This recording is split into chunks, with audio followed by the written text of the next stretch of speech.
Assalamualaikum warahmatullahi wabarakatuh. Semangat pagi Ananda semua. Semoga kalian dalam keadaan sehat dan bersemangat. Pada pertemuan geografi kali ini kita akan membahas mengenai sumber daya alam. Nah, kenapa sih kalian harus mempelajari materi ini? Tentunya tujuannya adalah agar Ananda semua dapat menjelaskan pengertian dan jenis-jenis sumber daya alam serta menggolongkan sumber daya alam berdasarkan kriteria tertentu dengan baik dan teliti.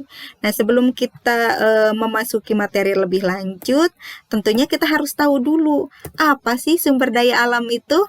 Baik, penjelasannya seperti ini. Jadi sumber daya alam itu merupakan segala sesuatu yang ada di bumi, baik makhluk hidup maupun makhluk tak hidup yang digunakan untuk memenuhi kebutuhan manusia.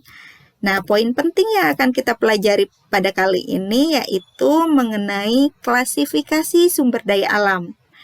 Ini dibagi menjadi 3. Yang pertama berdasarkan potensinya, yang kedua berdasarkan jenisnya, yang ketiga berdasarkan sifatnya. Mari kita bahas satu persatu. Untuk yang pertama, sumber daya alam berdasarkan potensi yang dimanfaatkannya. Terdiri dari sumber daya alam materi. Jadi sumber daya alam materi ini adalah sumber daya alam yang dimanfaatkan dalam bentuk fisiknya. Contohnya apa saja? Ini dia. Ada batu, ada emas, pasir kuarsa, besi, dan tembaga. Nah, jenis-jenis sumber daya alam ini digunakan untuk memenuhi kebutuhan hidup manusia dalam bentuk fisiknya. Kita ambil contoh. Contohnya batu ya, digunakan untuk bahan bangunan. Nah, itu kan yang digunakan dalam bentuk fisiknya, bukan kandungannya. Seperti itu. Kita lanjut, ada sumber daya alam energi. Nah, dari namanya saja sudah ketahuan bahwa sumber daya alam ini yang digunakan dalam bentuk energinya. Apa saja contohnya? Nih, ada batu bara, minyak bumi, gas alam, air terjun, sinar matahari, kincir angin, ya. Ini biasanya manusia menggunakan energinya yang dihasilkan untuk memenuhi kebutuhan hidup sehari-hari. Contoh, untuk memasak, lalu untuk menggerakkan kendaraan, untuk mesin industri, dan lain sebagainya. Itu untuk sumber daya alam energi. Kita lanjut ke yang ketiga, ada yang namanya sumber daya alam ruang. Merupakan sumber daya alam yang berupa ruang atau tempat hidup. Nah, ketersediaan sumber daya ruang ini tentunya berkaitan erat dengan jumlah penduduk. Kenapa? Karena makin besar kenaikan jumlah penduduk, maka sumber daya alam ruang makin sulit didapatkan. Ruang dalam hal ini dapat berarti ruang untuk mata pencaharian seperti pertanian, perkebunan, lalu tempat tinggal, lalu juga arena bermain anak-anak dan sebagainya. Biasanya di kota-kota besar, contohnya Jakarta, sumber daya alam ruang ini makin sulit didapat karena jumlah penduduknya meningkatnya cukup tajam setiap tahunnya, begitu. Itu untuk sumber daya alam ruang. Selanjutnya pada sumber daya alam berdasarkan potensinya, yang terakhir ada sumber daya alam waktu.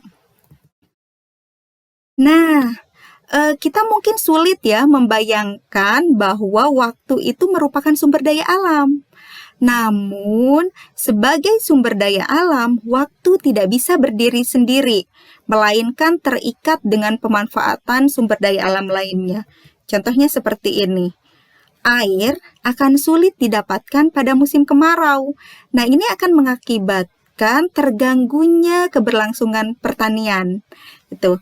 Dan tetapi air ini akan menjadi bencana dan merugikan bagi manusia ketika musim penghujan. Jadi sumber daya alam waktu ini memang keterkaitannya cukup erat dengan sumber daya alam yang lain.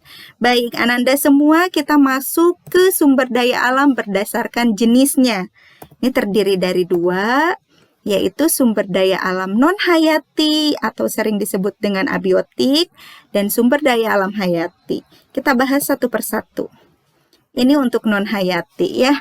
Sumber daya alam non-hayati ini atau sering disebut dengan abiotik merupakan sumber daya alam fisik, yaitu sumber daya alam berupa benda-benda mati atau makhluk tak hidup.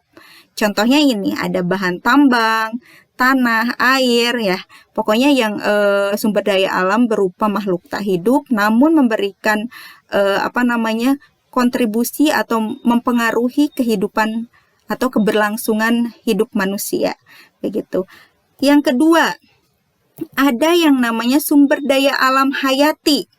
Apa itu sumber daya alam hayati? Dari namanya saja sudah ketahuan ya. Itu berarti biotik. Merupakan sumber daya alam berupa makhluk hidup. Dibagi menjadi dua tentunya. Ada yang nabati berasal dari tumbuh-tumbuhan dan hewani. Gitu. Contoh dari sumber daya alam hayati ini diantaranya pertanian. Nah, pertanian di Indonesia ini sangat potensial untuk dikembangkan. Kenapa? Karena kondisi tanah yang sangat mendukung untuk syarat hidup tanaman. Sumber daya alam pertanian di Indonesia terbagi menjadi 3. Ada sawah, ladang, dan tegalan. Selain pertanian juga ada perkebunan. Hasil perkebunan di Indonesia juga cukup melimpah. Ya, dan beberapa hasil perkebunan di Indonesia bahkan telah menjadi salah satu barang yang diekspor. Ya, contohnya ada hasil perkebunan Indonesia yang menjadi primadona. Apa saja? Seperti karet, kopi, tembakau, teh, jati, dan tebu. Baik, Ananda semua itu sumber daya alam berdasarkan jenisnya. Yang terakhir kita akan membahas mengenai sumber daya alam berdasarkan sifatnya. Ini juga dibagi menjadi 2. Ada yang namanya sumber daya alam yang dapat diperbaharui atau renewable resource. Dan yang kedua, sumber daya alam yang tidak dapat diperbaharui. Mari kita bahas satu persatu. Nah, yang pertama ada renewable resource. Ini disebut sumber daya alam yang dapat diperbaharui. Kenapa? Karena alam mampu mengadakan pembentukan baru dalam waktu relatif cepat. Dengan demikian, sumber daya alam ini tidak dapat habis, begitu, tidak dapat habis dipakai. Jadi, pembaharuannya melalui apa saja? Ada 2 cara. Yang pertama melalui reproduksi. Reproduksi ini pasti hubungannya ya dengan sumber daya alam hayati seperti hewan dan tumbuhan yang dapat berkembang biak sehingga jumlahnya terus bertambah. Begitu.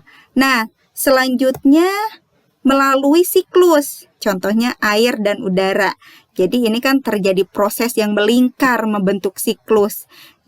Jadi tidak akan habis, tidak akan cepat habis dipakai gitu. Baik, yang kedua ada unrenewable resource. Nah, ini merupakan sumber daya alam yang tidak dapat diperbaharui. Sumber daya alam ini terdapat dalam jumlah yang relatif statis karena pembentukannya sangat lambat, memerlukan waktu ratusan bahkan jutaan tahun. Ini dibagi menjadi 2. Ada sumber daya alam yang tidak cepat habis. Nah, apa maksudnya? Jadi tidak cepat habis karena nilai konsumtif terhadap barang ini relatif kecil. Ya, di samping itu juga sumber daya alam yang tidak cepat habis ini dapat dipakai berulang-ulang. Contohnya apa saja? Ini dia ada intan, ada batu permata, dan logam mulia. Nah, selain sumber daya alam yang tidak cepat habis, berarti ada sumber daya alam yang cepat habis. Apa maksudnya? Jadi cepat habis ini karena nilai konsumtif akan barang ini relatif tinggi.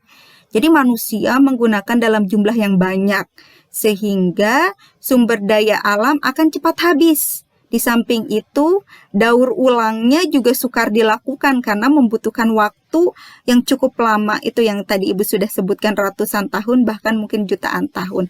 Contohnya apa? Ada bensin, gas alam, dan bahan bakar lainnya. Nah, Ananda semua, itu dia penjelasan mengenai klasifikasi sumber daya alam. Tadi ada berdasarkan potensinya, jenisnya, dan sifatnya. Sebelum Ibu akhiri, Ibu punya oleh-oleh nih buat kalian. Apa oleh-olehnya? Ini dia. Baik, jadi tugasnya silahkan Ananda semua amati sekitar tempat tinggal Ananda. Terus tuliskan beberapa sumber daya alam yang terdapat di sekitar tempat tinggal kalian pada kolom yang sudah Ibu sediakan. Jadi contohnya ya, di tempat tinggal kalian itu ada sumber daya alam apa saja sih? Sebutkan namanya. Ya, nama sumber daya alamnya. Lalu Ananda klasifikasikan sumber daya alam tersebut termasuk pada jenis sumber daya alam apa. Begitu ya. Jadi Ananda semua Ibu akhiri untuk pembelajaran kita kali ini. Terima kasih sudah menyimak.